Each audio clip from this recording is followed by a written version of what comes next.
Over the past decade, we have witnessed a jaw-dropping amount of gimbals flood the market. They are more affordable than ever with crazy advanced features, but yet here I sit just having bought a 6-year-old one. Despite its age, I believe it's still one of the most sought after gimbals in Hollywood. Let me explain why. So, here we are, we're back. I've not uploaded a video for probably 3 weeks when this goes out. I think I forgot how to speak to camera because I'm doing a million takes, but I'm just gonna roll with it. Let me explain to you how I got here. I've been using the Zhiyun Crane 3S for around 2 years, give or take a couple months. Before that, I've had loads of stuff. I've had pretty much every DJI Ronin, a Goodson Moser, I think it's called. Shout out to them guys there. Stabilization is really good. Support is awful. But anyway, when using the Ronin and stuff like that, I always felt like the motors inside the gimbal was a little too weak for the packages we was reaching. Once you put a cine lens on there, we tend to run a Blackmagic Pocket 6K Pro and the 6K and the 4K before that. I don't know, it just always felt like it was a battle to get it running smoothly, and if you did, it would only last so many takes before it started showing more problems. So eventually I come across the Crane 3S, what had probably the most powerful motors in any gimbal I had owned. Bearing in mind, I have rented Ronin, the big Ronins and the Movi Pro prior to this, so I did understand that how powerful motors could get. To be fair, on the DJI Ronin 1 that I owned, it was a really good gimbal. I didn't have too much issues with it, other than I just wanted more powerful motors. I've never been the biggest fan of one-handed gimbals. I know some people love them, but they're not for me. So when I purchased the Crane 3S, I purchased the Ring from Small Rig, just so I could get back to two-handers and use the Ring to mount accessories, monitors, wireless feeds, etc. As powering accessories and mounting accessories is a big part of being in a team environment. I feel like the one-handed gimbals are just made for solo operators and they are great for that. But when, like at this production company, we're working with someone pulling focus or going to a director's monitor, people wanting to constantly review shots, I feel the one-handed gimbals are just not made for that scenario. So I got this Small Rig accessory ring and I set it up and everything was going fine. The problem started to occur when I had no real way to transport the gimbal and camera. So what we started doing when we was on shoots is we would dismount the camera off, unplug the cables for the accessories and seatbelt it into the back of the production truck. As in our production truck we have extra seats in the back to carry more crew.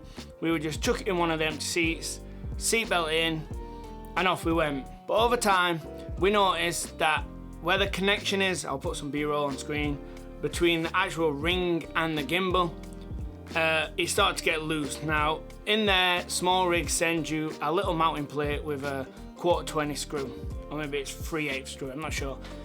They send it you with a screw in there and this come loose, so we would take it off and tighten it up. And then over time we would go again and again, tighten it up, it'd come loose, tighten it up, it'd come loose. And one day we had a shoot, it was on a beach and someone had to run down the front of the sea and we had to try to come on a gimbal in slow motion. As we was running, the screw actually snapped and luckily enough we was on some soft sand and the camera and the package fell forward, landing into the sand. Nothing broke, but we got sand all over our gimbal and lens and camera package. It was not ideal. Recently I was shooting a commercial for a university, what was all about the students tracking towards camera. It was pretty much gimbal all day long. It was a really tight schedule, it was like a 13-hour shoot and it was just back to back to back gimbal shots. And this all seemed great until the screw would come loose, we'd have to dismount the camera, get our screwdriver, tighten it up. And over time, maybe this was like every other location, and it was taking 5 to 10 minutes just to unplug accessories, to dismount the camera.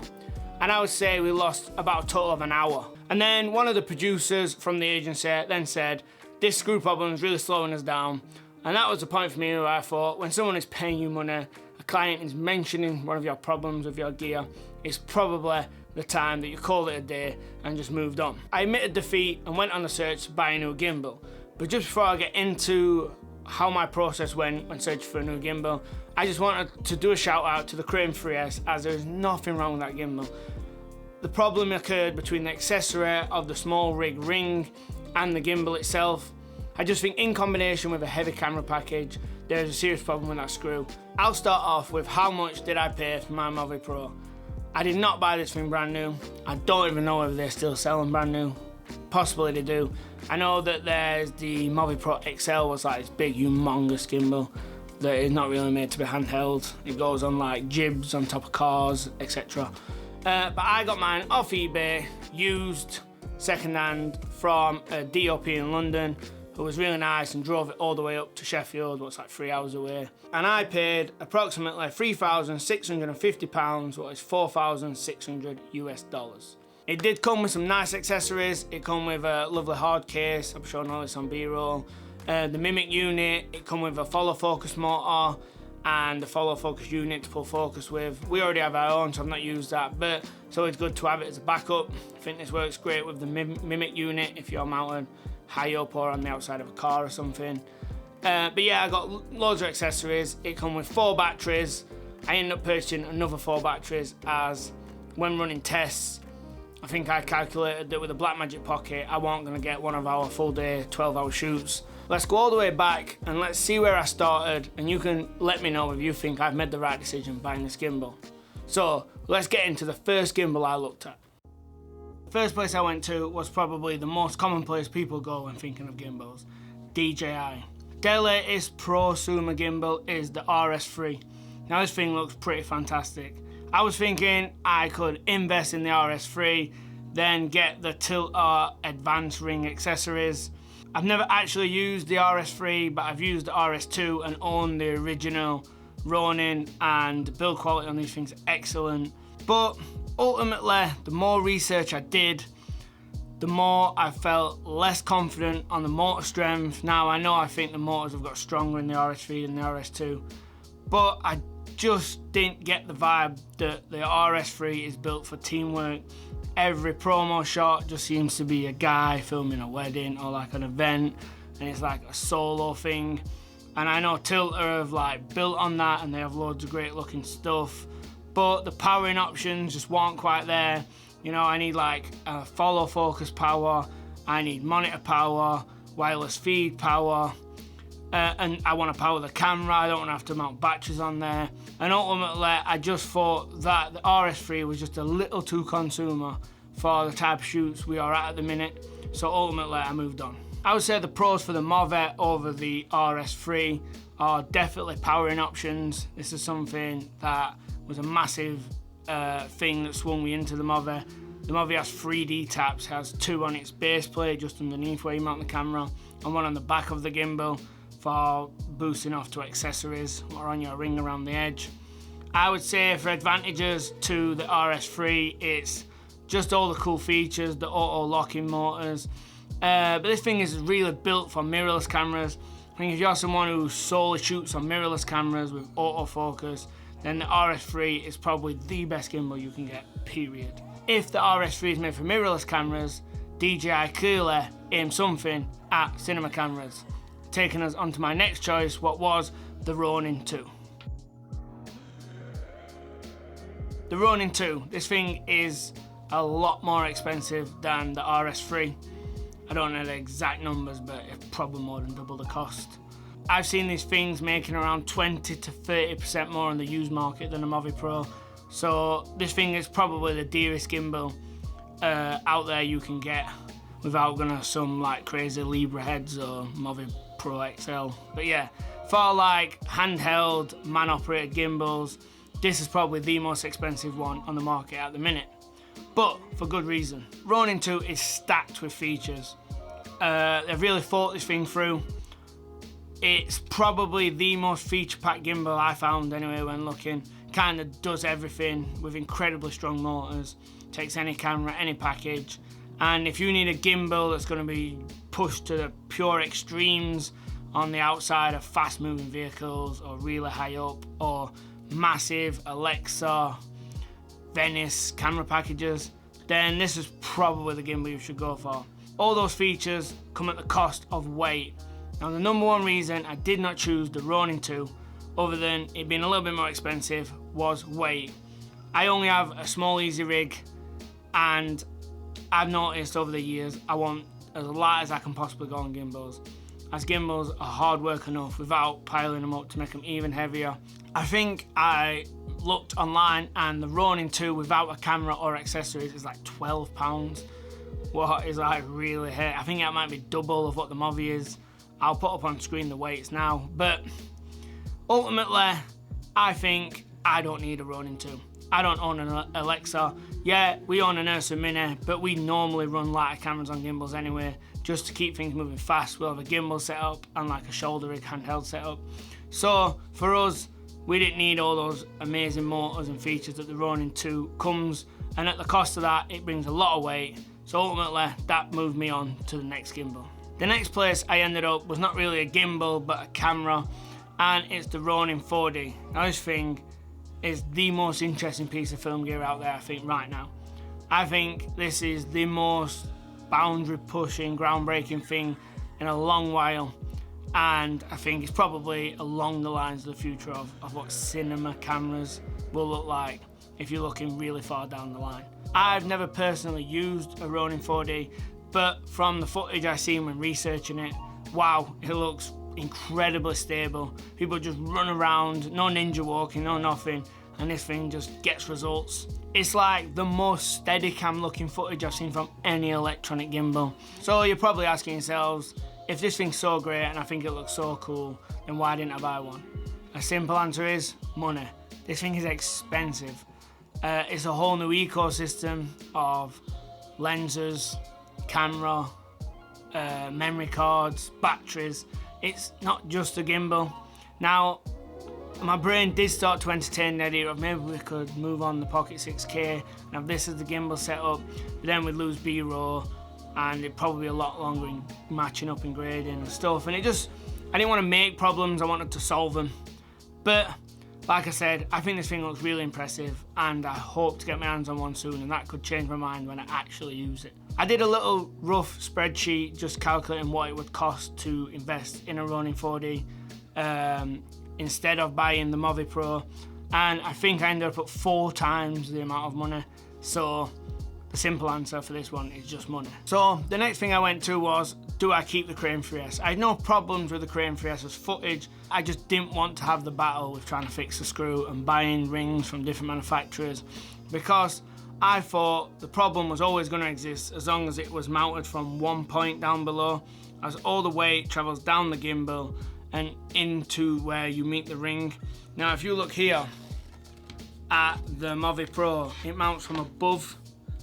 It uses this 2-bar carbon fibre system, and it's a really neat kind of proprietary locking system with like a quick release on it, and it's really sturdy. But after using this thing for like a month and 1 week now, I can safely say the build quality is levels above. I actually always knew this thing was going to be built better because I'd used one before, but now I've owned one and really got to know the gear, I'm actually surprised at how much better built it is than the likes of the Zhiyun Crane 3S. Some more advantages of the Movi Pro over the Crane 3S was, as mentioned before, the powering options. The 3D taps on the body are just so easy to keep things moving if anything dies or you break a cable or anything. These are really D-taps, kind of the industry standard port that people use.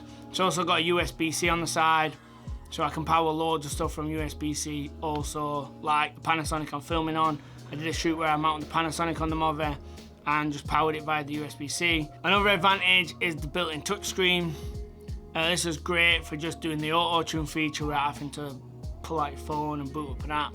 Again, time saving. You can just flick through, check your battery life, do an auto-tune, check your balance, see what your motors are working at. I also like that it takes 2 batteries on the top of the Movi, while the battery life on the Crane 3S is incredible, to be honest. Like, that thing can really run all day. That thing uses those like Tesla style like large AAA batteries. I can't remember, they have a name, what's numbers, I'll put it on screen.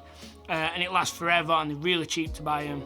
And other camera accessories use them, like the tilt follow focus unit we use. But this thing, while being expensive for batteries, is just great how it takes two. You can hot swap, you don't have to power the gimbal down. These are all things that I looked at and thought, I don't really care. But now I've got it, it's like, wow, like these things actually make using a gimbal a lot easier. The last thing I'd like to touch on is this looks a lot better. The fatter rails, the carbon fiber, the stuff what you see shooting movies, you know. I mean, if any kind of producers or anything are into a bit of camera gear and you've seen that this thing has shot big Hollywood movies, it's just slightly more impressive than using the Chinese Zhiyun brand. But for me, I don't care, but it is something worth mentioning. Let's talk about what's better about the Zhiyun Crane 3S. Not better, but the footage from the Movi is not smoother, I don't think. I did do it, as soon as we got it, I did a little test where I walked around the office and got Will to film me, and just to look back, and it was definitely smooth. I ain't got any issues with the Movi. It was just not smoother, or not noticeably smoother. So I don't think if you're one of these people who think you're gonna buy a Movi or rent it or hire it in to get smoother footage, you're probably not. Gimbals are all really good, and you can probably make a bigger difference on just practicing your gimbal ninja walk, or slowing the shot down, getting the talent to walk slower, don't run with it. Buy an easy rig, buy one of those tilter things. These are the things that are gonna make your gimbal better, as upgrading to the very best gimbals don't really get smoother shots. Something else the Crane 3S is better at is mounting wider cameras. The Blackmagic Pocket just fits in between the bars to the Movi, as it has like a square mounting system. It's really good for getting your camera strapped in there, as you can mount from above and below. Now this gives you that extra reassurance if you're mounting in some sort of dangerous situation, I guess.